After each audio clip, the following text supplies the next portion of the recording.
बिस्मिल्लाहिर्रहमानिर्रहीम। अस्सलाम वालेकुम। आप देख रहे हैं अलिफ न्यूज़ और मैं हूं आपके साथ माजिद अली। शामिल करते हैं पाकिस्तान और दुनिया भर से ब्रेकिंग न्यूज़ हेडलाइंस। नेतन्याहू की हरदर्मी बरकरार, गज़ा जंगबंदी का इम्कान ख़त्म हो गया। इसराइल के वज़ीर-ए-आज़म नेतन्याहू ने गज़ा जंगबंदी के लिए मिस्र रवाना होने की खबरों की तरदीद कर दी, जिसके बाद जंगबंदी का इम्कान ख़त्म हो गया है। इसराइली वज़ीर-ए-आज़म के दफ्तर की जानिब से जारी अलामिये में कहा गया है कि नेतन्याहू की काहिरा में गज़ा जंगबंदी के लिए रवाना होने की खबरों में कोई सदाकत नहीं है। अलामिये में वाज़िया कर दिया गया है कि इसराइली वज़ीर-ए-आज़म नेतन्याहू मिस्र नहीं जा रहे और ना ही जंगबंदी के हवाले से कोई गौर किया जा रहा है। कबल अज़ीम मुसद्दक़ा ज़राए से ये खबर सामने आई थी कि गज़ा जंगबंदी के हवाले से इसराइली वज़ीर-ए-आज़म नेतन्याहू मिस्र रवाना होंगे और वहाँ पर दोनों फ़रीक़ैन जंगबंदी के हवाले से मुज़ाकरात करेंगे, जिससे इत्तफ़ाक़ होने का इम्कान है। रॉयटर्स की रिपोर्ट के मुताबिक जंगबंदी मुआहदे पर नेतन्याहू दस्तखत करेंगे। खबर के अगले हिस्से में बात करते हैं। गज़ा जंगबंदी मुआहदा उसी वक्त होगा जब इसराइल नई शराइत ना लगाएगा।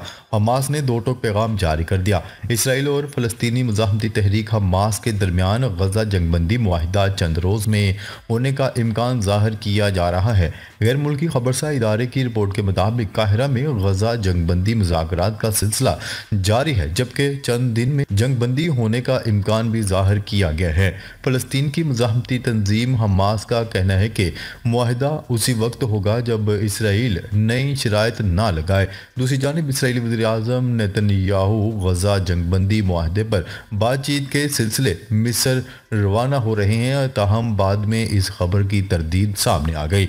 उधर इसराइली फ़ौज की जानिब से शिमाली गज़ा में जबालिया, बैतुल हनून और बैतुल हय्या का मुहासरा 70 रोज़ से जारी है, जबकि सहूनी फोर्सेस की जानिब से अल-मुआसी कैंप पर भी बमबारी की गई। खबर के अगले हिस्से में बात करते हैं।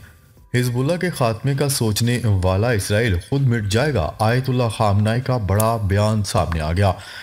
ईरान के सुप्रीम लीडर आयतुल्लाह खामनाई का कहना है कि शाम में किए गए इक़दामात से सुन्नी हुकूमत को मुज़ाहमत ख़त्म होने की गलत फहमी होगी।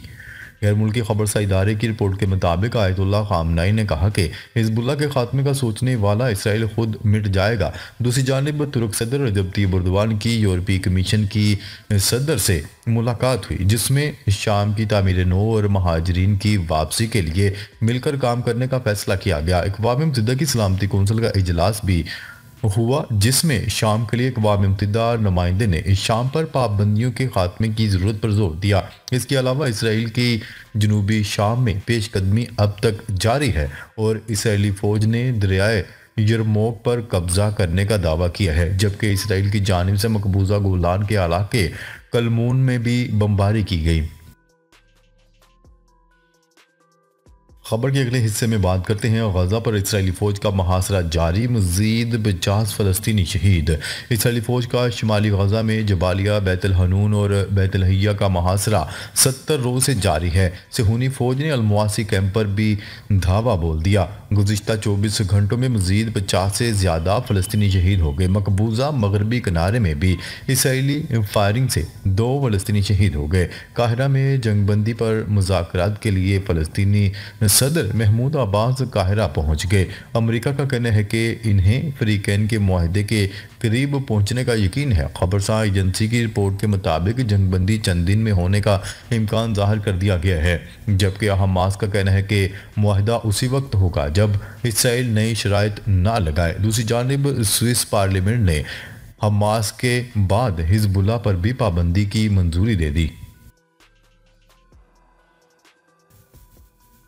खबर के अगले हिस्से में बात करते हैं। अक़वाम मुत्तहिदा का आलमी ताकतों और ईरान पर जोहरी मुआहिदा बहाल करने पर जोर। अक़वाम मुत्तहिदा के एक आला ओहदेदार ने आलमी ताकतों और ईरान पर जोर देते हुए कहा है कि वो 2015 के जोहरी मुआहिदे को बहाल करने के लिए फौरी तौर पर काम करें।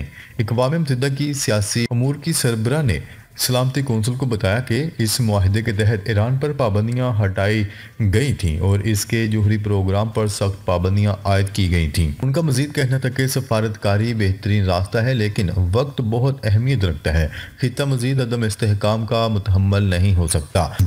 Joint comprehensive plan of action میں شامل قوانین کی کامیابی یا ناکامی ہم سب کے لیے معنی رکھتی ہے۔ اقوام متحدہ کے جوہری ادارے کے مطابق ایران نے 60% تک یورینیم افزودہ کیا ہے، جو ہتھیاروں کے معیار کے قریب ہے، جبکہ مغربی ممالک کا کہنا تھا کہ ایران کو یورینیم کی اتنی افزودگی کی کوئی ضرورت نہیں ہے۔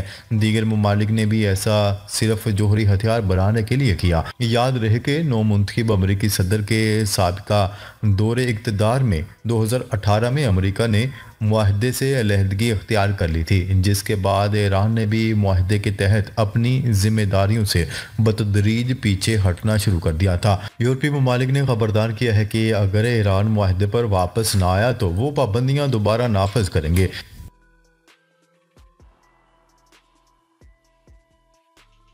خبر کے اگلے حصے میں بات کرتے ہیں۔ اسرائیل کے احتجاج کے باوجود غزہ پر خاموش نہیں رہیں گے، آئرلینڈ نے دو ٹوک پیغام جاری کر دیا۔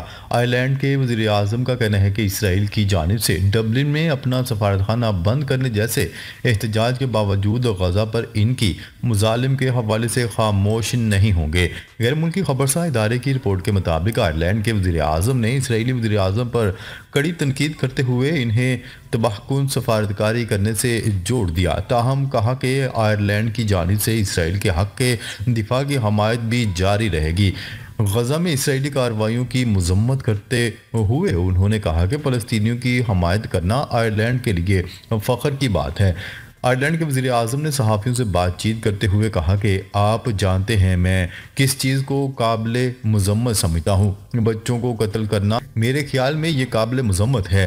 میں غزہ میں ہونے والے قتل عام کو قابل مذمت سمجھتا ہوں۔ انہوں نے کہا کہ آپ جانتے ہیں میں کس اقدام کو قابل مذمت سمجھتا ہوں۔ لوگوں کو بھوک سے نڈال کرنا اور انسانی بنیادوں پر امداد تک رسائی نہ دینا قابل مذمت ہے۔ یاد رہے کہ اسرائیل نے گزشتہ ہفتے آئرلینڈ میں اپنا سفارتخانہ بند کرنے کا اعلان کرتے ہوئے کہا تھا کہ آئرلینڈ کی حکومت اسرائیل مخالف اقدامات کر رہی ہے۔ اسرائیل کا یہ اقدام آئرلینڈ کی جانب سے عالمی عدالت میں اسرائیل کے خلاف غزہ میں نسل کشی کے کیس کی حمایت کے بعد سامنے آیا تھا۔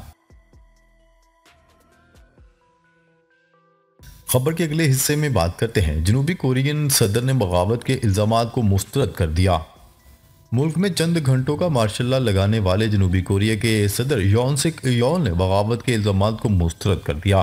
خبرساں ایجنسی کے مطابق صدر یون سک یول کے وکلاء کا حوالہ دیتے ہوئے بتایا کہ جنوبی کوریا کے صدر یون سک یول، جنہیں ملکی پارلیمنٹ کی جانب سے مواخذے کے حق میں ووٹ دینے کے بعد اختیارات کے استعمال سے معطل کر دیا گیا ہے، بغاوت کے الزام کو مسترد کرتے ہیں، لیکن وہ تحقیقات میں تعاون کے لیے تیار ہے۔ وکیل نے مزید کہا کہ صدر اپنا موقف واضح اور منصفانہ طور پر عدالت میں پیش کریں۔ ہمیں یقین نہیں کہ مواخذے کی سماعت عوام کے لیے کھلے گی یا نہیں، لیکن اگر ایسا ہوتا ہے تو صدر یہی کرنے کا ارادہ رکھتے ہیں۔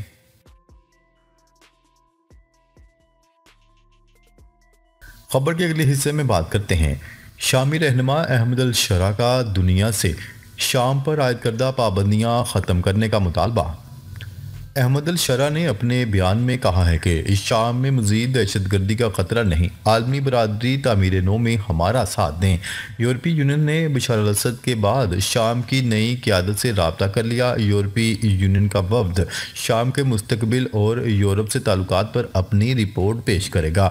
یورپی یونین کے مطابق شام میں تبدیل ہوتے ہوئے حالات پر نظر ہے، آئندہ چند ہفتوں میں صورتحال میں مزید اضافہ ہو جائے گا۔ دوسری جانب شام کے جنوبی قصبے سے اجتماعی قبر دریافت ہوئی ہے۔ قبر سے 22 افراد کی لاشیں نکالی گئی ہیں۔ ناظرین، اب تک کے لیے اتنا ہی۔ مزید خبریں لے کر بہت جلد آپ کی خدمت میں حاضر ہوں گے۔ تب تک کے لیے اپنا خیال رکھیے گا۔ اللہ نگہبان۔